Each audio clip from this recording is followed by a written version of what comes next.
Good afternoon and welcome to this special live Google Hangout brought to you by the Pitch 2014 in association with AVG. And this afternoon I'm delighted to say we're joined live from London by our 2013 winner, Arthur Kay, founder of BioBean. Hello Arthur. Hi there, thanks for having me on, Dan. No problem at all. So what we're going to do this afternoon is talk to Arthur about his business and his ideas and how he came up with the idea, but also have a big focus on the pitch, as last year Arthur was lucky enough to be the overall champion of the competition. So as applications are currently open for this year, all of you who are looking to apply this year are going to get some fascinating insight on what it takes to be a winner. So first of all, before we get onto the pitch, Arthur, would you like to just sort of talk about what your big idea was for BioBean and how you turned that idea into a business? Absolutely. I mean, so as Dan's kindly introduced me, my name's Arthur Kay and I'm the co-founder and CEO of BioBean.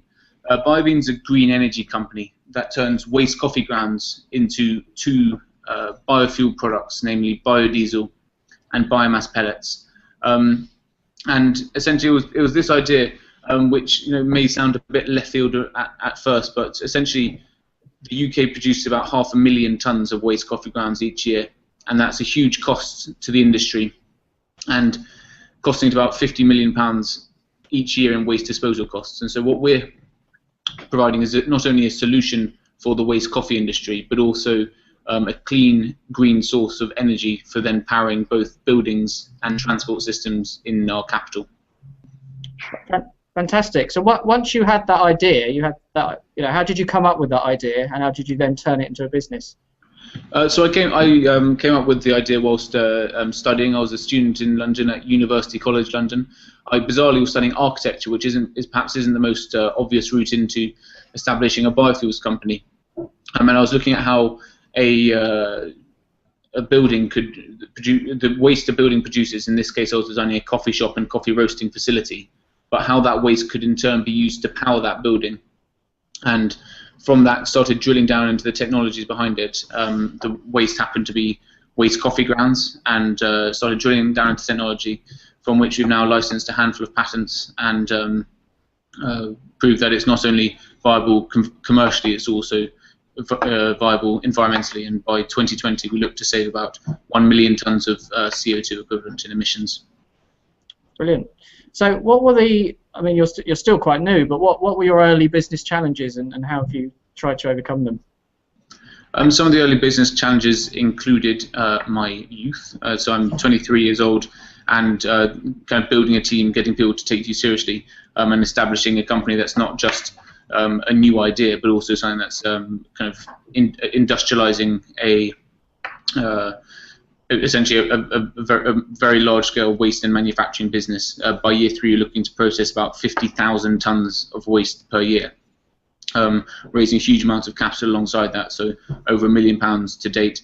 And again, on that side of things, working with some very, very large companies and essentially selling into corporate institutions, and how to go about that both effectively and also make it so it's not just a CSR play for them, but also something that's cost efficient. I started off by saying it costs the industry about £50 million, and that's what we've really worked on, is trying to make this not just viable environmentally, but also commercially for these large-scale waste coffee producers.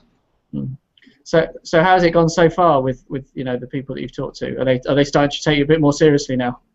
Oh, well, we hope so. We've formed partnerships with some of the biggest coffee companies, not just in the UK, but globally. These companies are absolutely mammoth, and both at the instant coffee end, but also for the retail production of coffee, because that's one of the real coups, was discovery that instant coffee actually produces a huge amount of waste further up the supply chain. So it's not just about the retail outlets, and kind of looking at that as a solution as well. Brilliant. So moving on to the pitch, because that's sort of one of the big things we're talking about today. So last year, if you can think back to around about this time last year, why did you decide to enter the competition? I mean, it was mainly because of the reputation that the pitch has as one of the leading business for competition for small businesses in the UK, and it holds a kind of position of prestige amongst all others. And not only there's that side of things, but also the kind of plethora awards that come with that in terms of different support and packages that you get along with the awards. So it was both a kind of motivation to take the company forward, but also to receive some so the stamp of credibility and support for what we had already done, and then also the helpers and taking it on beyond there. Brilliant. That's great to hear. So if you talk us, you applied, you got through. We put you through last year. We had, as you're sure you remember, 50 entrepreneurs from around the UK who travelled down to Bristol, where I am at the moment, and you pitched over the day, and then you luckily got through to the final the same day. It was a very long day, and then you pitched again and you won. So do you want to just talk us through that experience of that quite long day and nerve-wracking experience that it must have been? No, absolutely. I mean, it's as you say, it's a very nerve-wracking experience, but also really, really good fun. I mean, I met a whole bunch of people who, for the first time down there, and some of whom I'm still very close friends with, and who are sharing business experience, and also the intensity is something that learned a lot from as well. And pitching 2 or 3 times in one day is not necessarily unusual, especially when looking not just to for raising capital, but also when you're selling a product or service to other companies or other people. That is something that you constantly have to be aware of and up for, basically. And so that kind of readiness and the pitch work that after your initial presentation you then go through to a final, from which, as Dan says, I was lucky enough to be selected the winner, but there are kind of a whole host of seriously incredible companies there, and to be kind of part of that and work alongside them was a real honour. So you got, as we said, we got through to the final, and our judges picked you as a winner. Why do you think you won? What do you think they saw in you? I'm not sure exactly. Hopefully that although it was the kind of the shell of an idea even at that stage, hopefully they saw that this was something that was viable and could be scaled, and it was through the support from the pitch that has kind of been able to us to raise the capital we've raised, to form some of the partnerships and contracts that we have managed to form, and also to kind of essentially go into production in our facility, basically. So it's been a real quite a journey since then, basically. I was going to move on to that. You won a whole host of sort of prizes, both sort of people in terms of Karen Darby, the mentor you won, and physical stuff. Well, she is a physical person, but products and services. Do you want to talk us through the benefits that winning the competition brought to you in your business? Yeah, I mean, it was a lot of it, as I said, was the kind of prestige and validation that came along with that. But also, I mean, you mentioned Karen Darby. She's been amazingly helpful for our business. She's mentoring us on a very, very regular basis, and has given us a huge amount of support, and also a number of introductions as well. Also, some of the other judges from last year have also been very useful, both with introductions and mentoring, and that wasn't even part of the package. They simply did that because they are helpful and wanted to be involved beyond that.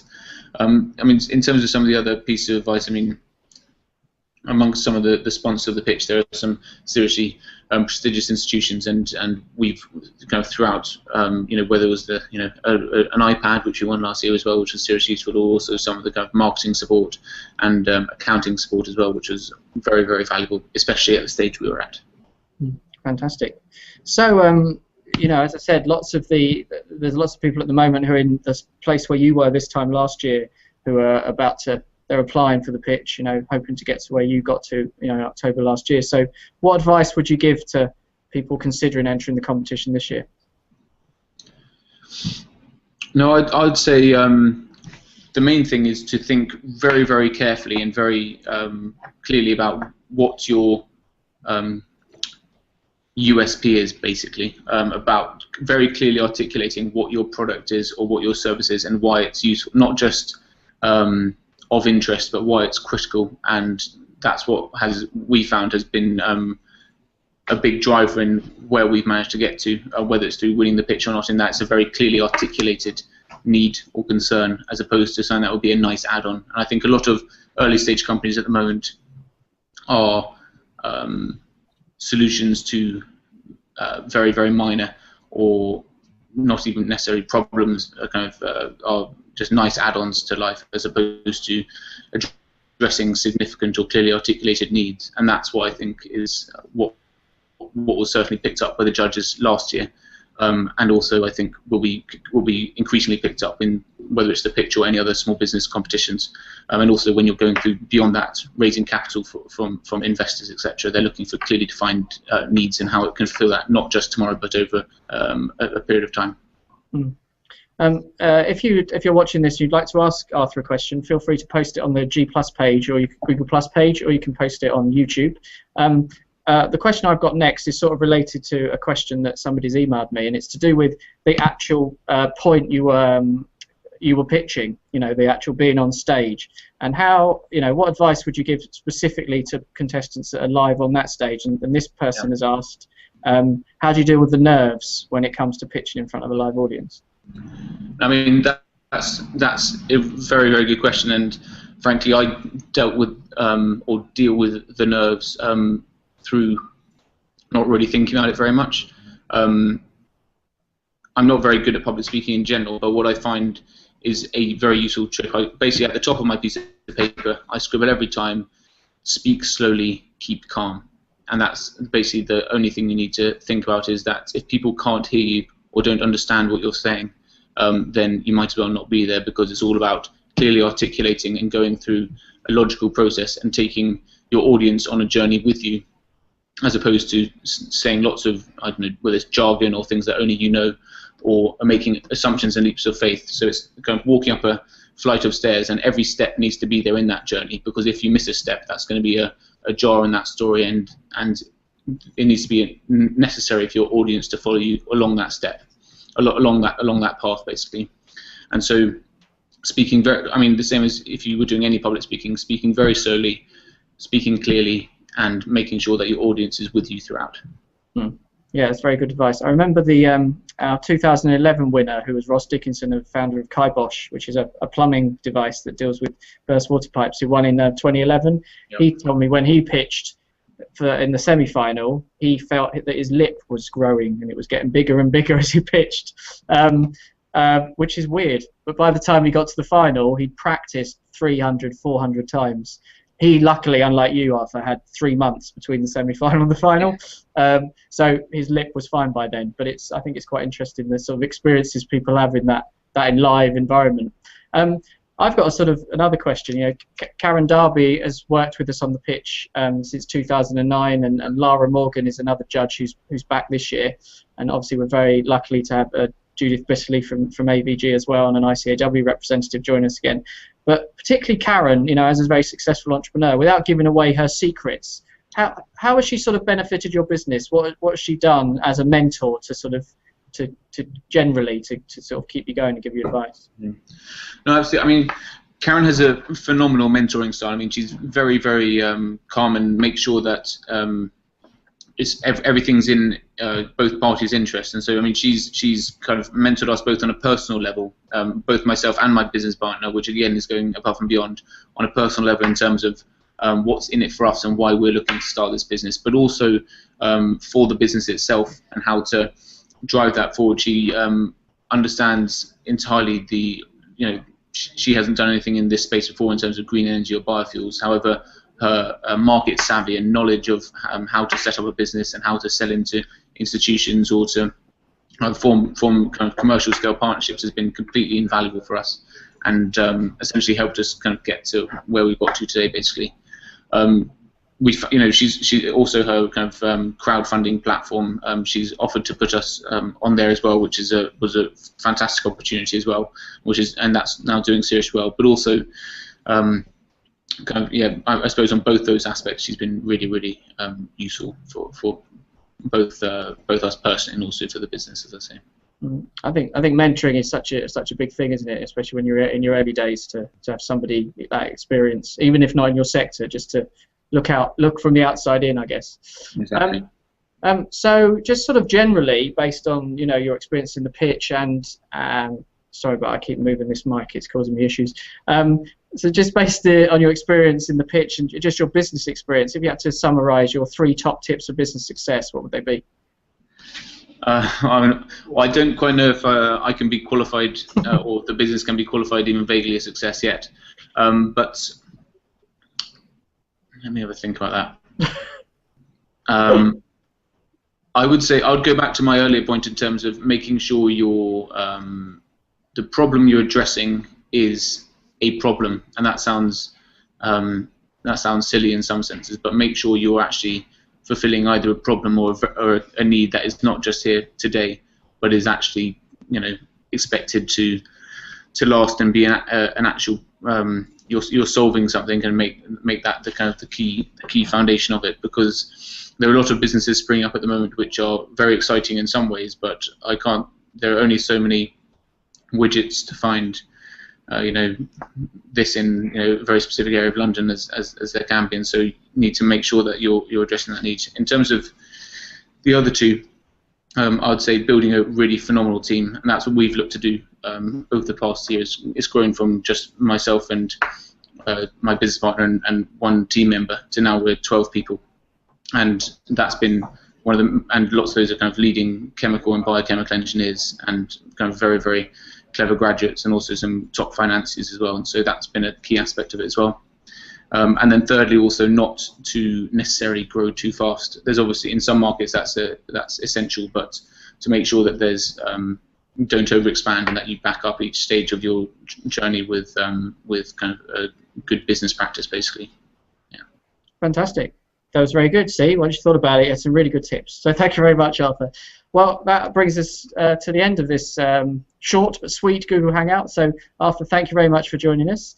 If you're interested in repeating Arthur's success, then you can apply for the Pitch 2014 until July the 13th at thepitchuk.com.